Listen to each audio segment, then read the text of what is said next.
விருந்துக்கு போன இடத்துல ஓவரா பேசின சக்திவேலை முத்துவேல் கண்டிச்சிருந்தா நல்லா இருக்கும்னு நீங்களும் நினைச்சா இந்த வீடியோவுக்கு லைக் பண்ணிட்டு வாங்க நாளைக்கான ப்ரோமோக்கான ப்ரெடிக்ஷன் என்னன்னு பார்க்கலாம். பாண்டியன் வீட்டில் பேசினது பத்தாதுன்னு வீட்டுக்கு திரும்பி வந்த உடனே சக்திவேல் இன்னமும் பேசுறாரு ஓவரா. ராஜிய எப்படியாவது முத்துவேலும் ராஜியும் ஒன்று சேர்ந்துடக்கூடாது, சேர்ந்தா சொத்தை அண்ணன் தன்னோட மகளுக்கு தான் கண்டிப்பா கொடுப்பாரு தன்னோட பங்கை அப்படின்னு அங்க ஆத்திரத்துல எச்சா நம்ம எந்த அளவுக்கு பேச முடியுமோ பேசினாதான் அந்த ராஜி மேலே அண்ணனுக்கு வெறுப்பு வரும் அப்படின்னு உடனே பேச ஆரம்பிக்கிறாரு சக்திவேல். அண்ணன், இந்த ஓடுகாலி இங்கே விருந்து வச்சாங்கன்னு சொல்லி நம்ம போனதே தப்புனே அப்படின்னு சொல்ல உடனே பக்கத்தில் நிற்கிற அப்பத்தா சொல்கிறாங்க, டேய் சக்தி, விருந்து வச்சது தப்பு இல்லடா, உன்னோட திருவாயை கொஞ்சம் மூடிக்கிட்டு இருந்திருந்தேன்னா நல்லா இருந்திருக்கும் அப்படின்னு சொல்கிறாங்க. உடனே என்ன ஆத்தா, என்ன மக வீட்டுக்கு போயிட்டு நல்ல முறைக்கு சாப்பிட்டு திரும்ப முடியலன்னு சொல்லி ஆத்திரத்தில் யாருக்கிட்ட பேசுகிறேன்னு தெரியாமல் வார்த்தையை விடுறியா அப்படின்னு கேட்குறாரு சக்திவேல். உடனே அப்பத்தாவோ, டேய் முத்து, என்னதான் சக்தி அப்படி பேசி இருந்தாலும் அந்த இடத்துல நீ அவனை கண்டிச்சிருக்கணும்டா.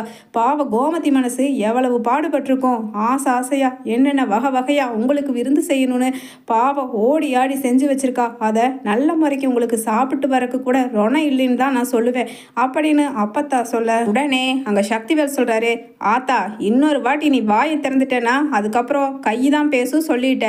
என்ன, நானும் எங்கள் அண்ணனும் ஓத்துக்கு வக்கில்லாமல் இருக்கிறோன்னு நினச்சிட்டியா? என்னமோ உன் மக அந்த ஓடுகாலி கழுத வகை வகையாக செஞ்சு வச்சுருந்தாலாம், அதை நாங்கள் சாப்பிட்றதுக்கு ரொணம் இல்லையா? அண்ணே பாத்தியாண்ணே கிழவிக்கு எந்த அளவுக்கு லொல்லுன்னு அப்படின்னு சொல்ல உடனே முத்துவேலோ சந்தோஷமாக சிரிச்சுக்கிட்டு, டேய் சக்தி, விடுறா விடு, என்ன பண்ணுறது, ஆத்தாவுக்கு தான் நினச்சது அடைய முடியல சந்தோஷத்தைன்னு என்னமோ புலம்புது பாவம் அப்படின்னு சொல்ல உடனே அங்கே மாறியும் வடிவோ, இதுக்கு பேசாமல் நீங்கள் விருந்துக்கே போகலைன்னு சொல்லியிருக்கலாம், அங்கே போய் இப்படி தான் அசிங்கப்படுத்துவீங்களா? அவங்க ஏதோ நல்ல மனுஷங்களா இருக்கங்காட்டி மான மரியாதையோடு திரும்பி வந்தீங்க, இல்லைன்னா உங்களை 4 அரை அரைஞ்சு தான் அந்த கதிர் தம்பி திருப்பி அனுப்பிச்சிருப்பாரு அப்படின்னு மாறியும் பேச உடனே சக்திவேல் சொல்கிறாரு, என்ன மாறி, வாய் யார்கிட்ட பேசுகிற, என்கிட்டயே பேசுகிறியா? எங்கள் ஆத்தாவையே அடிக்கிறதுக்கு கை ஓங்கினவன் உன்னை அடிக்கிறதுக்கு ரொம்ப நேரம் ஆகாது அப்படின்னு சொல்லிக்கிட்டு அங்கே வடிவு அழுதுகிட்டே நிற்க உடனே, என்ன அண்ணியாரே, என்ன அழுதுகிட்டே நிற்கிறீங்க, என்ன மக வீட்டுக்கு போயிட்டு உங்க முடியலன்னு சொல்லி வெசனமா? அவளே ஒரு ஓடுகாலி, அவளை போய் நினச்சி அழுதுட்டு போங்க போங்க, அவங்க வேலையை போய் பாருங்க. ஆமாம், எனக்கு பசி ஆகுது, மாறி சீக்கிரமாக சமைச்சு எடுத்து வை அப்படின்னு சொல்லவே உள்ள அழுதுகிட்டு வடிவு போகிறதுக்கு ரெடி ஆகுறாங்க. அந்த சமயம் பார்த்துட்டு பழனிவேல் வர்றாரு. அங்கே சக்திவேல் பழனிவேலு இலக்காரமா, என்னடா பழனிவேலு, நாங்கள் உங்காமல் மிச்சம் வச்சுட்டு வந்தது கூட நீ காலி பண்ணிட்டு தான் வந்து சேர்ந்துருப்ப போல அப்படின்னு சொல்ல உடனே பழனிவேல் சொல்கிறாரு, அண்ணே நீ ஏன்னே இப்படி இருக்க, நீ பண்ணினது எவ்வளவு பெரிய தப்பான விஷயம் தெரியுமா? அங்கே அக்கா வீட்டில் எவ்வளவு பிரச்சனை வெடிக்குது தெரியுமா? அதனால் அப்படின்னு புலம்புறாரு பழனிவேல்.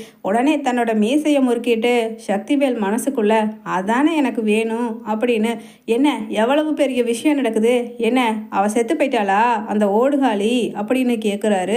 உடனே, அண்ணே இப்படியெல்லாம் பேசாதனே, என்னதான் இருந்தாலும் அக்கா நம்ம கூட பிறந்தவ, அதை நீ கொஞ்சம் கூட நினைக்காம இப்படியெல்லாம் ரொம்ப தப்பான வார்த்தைகளை யூஸ் பண்ணி பேசாதனே அப்படின்னு பழனிவேலு சொல்ல உடனே பக்கத்தில் நிற்கிற சுகன்யா சொல்கிறாங்க, ஆமாங்க, ஆமாம், உங்களுக்கு தான் உங்கள் அக்கா அக்கான்னு பாசம் வழிஞ்சு ஓடுது, ஆனால் உங்கள் அக்காக்காரிக்கு உங்கள் மேலே பாசம் இருந்திருந்தா அன்னைக்கு இப்படி கழுத்தை பிடிச்சு வெளியில் தள்ளுவாங்களா அப்படின்னு சொல்ல உடனே பழனிவேல், சுகன்யா நீ எரியற நெருப்புல எண்ணெயை ஊத்தாத சுகன்யா, அதெல்லாம் முடிஞ்சு போன விஷயம், அதை திரும்பவும் ஏன் கிளற அப்படிங்கிற மாதிரி பழனிவேல் பேச உடனே முத்துவேல் சொல்றாரு, இதை பாருங்க, இந்த விஷயமா யாரும் இதை வீட்டுக்குள்ள பேசக்கூடாது, எல்லாரும் அவங்க வேலையை போய் பாருங்க அப்படின்னு சொல்ல உடனே சக்திவேல் சொல்லிடுறாரு, அண்ணே அப்புறம் இன்னொரு விஷயத்த சொல்லிருனேன், ஏன்னா நம்ம ஆத்தாவுக்கு தான் தினசா ஒவ்வொரு நாளும் ஒவ்வொரு ஆசை நிறைவேறாமையே இருக்கு. அப்பா வந்து கனவுல சொன்னாரு, பாட்டன் வந்து கனவுல சொன்னாருன்னு ஏதாவது புலம்பிக்கிட்டு இருக்கு. இதுவே கடைசியா இருக்கட்டும், இனிமேல் அங்கே போகணும் இங்கே போகணும், அவங்கள பார்க்கணும் இவங்கள பார்க்கணும்னு சொன்னா இங்கே இருக்கக்கூடாதுன்னு சொல்லிருனேன் அப்படின்னு சக்திவேல் சொல்ல உடனே முத்துவேலும், டேய் சக்தி, நீ சொல்லாட்டி என்ன தெரியாதா, இன்னைக்கு நீ அங்கே போய் பண்ண கழகத்திலேயே இவங்க இனிமேல் விருந்து வேண்டாம் ஒன்றும் வேண்டான்னு கண்டிப்பாக அடங்கி இருப்பாங்க. என்ன வடிவு, உனக்கும் சேர்த்தி தான் சொல்கிறேன். ஆமாம் சக்தி, நம்ம மில்லு வரைக்கும் போகணும்னு சொன்னல, டே குமார் கார் எடுற போகலாம் அப்படின்னு 3 பேருமே கிளம்பி போயிடுறாங்க. அதே சமயம் அங்கே ராஜி அழுகிறாங்க ரூம்குள்ளே கதிர்கிட்ட. கதிர், என்னால் தானே இந்த பிரச்சனை, நான் பேசாமல் அன்னைக்கு ஓடி போகாமல் இருந்திருந்தேன்னா இந்த அளவுக்கு அத்தைக்கும் உனக்கும் மாமா கிட்ட திட்டு கிடச்சிருக்காது. திட்டுறதுங்கிறத கூட ஏற்றுக்கலாம், ஆனால் மாமா எதுவுமே பேசாமல் என் முகத்திலேயே மொழிக்காத உனக்கும் எனக்கும் இனிமேல் எந்த பேச்சுவார்த்தையும் கிடையாது, சம்மந்தமும் கிடையாதுன்னு அத்தைக்கிட்ட சொல்லிட்டு போனதுக்கப்புறமா அத்தை ஒரு நாள் கூட நான் இப்படி பார்த்ததே இல்லை கதிர். ரொம்ப சோர்ந்து போய் பச்சை தண்ணி கூட குடிக்காமல் படுத்திருக்காங்க கதிர்.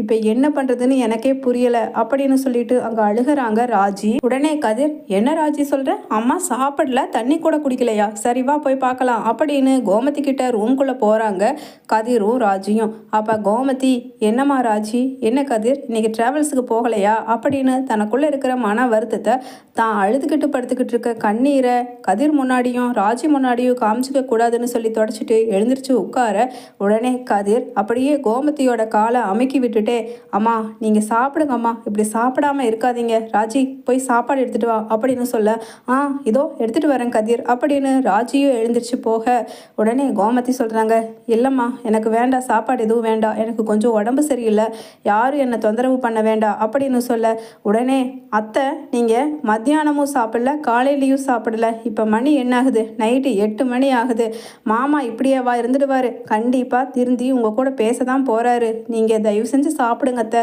உங்கள் உடம்ப கெடுத்துட்டா இதை விட தான் நமக்கு கஷ்டம்தான் வரும் அப்படின்னு சொல்லிட்டு சொல்கிறாங்க ராஜியும். உடனே கதிரும், அம்மா என்னம்மா அப்பா உன் கூட பேச மாட்டேங்கிறாருங்கிறதுக்கு வேண்டி நீ சாப்பிடாம இருப்பியா அப்படின்னு பேசிக்கிட்டு இருக்கவே பாண்டியனும் கூடவே சரவணனும் உள்ளே வந்துடுறாங்க.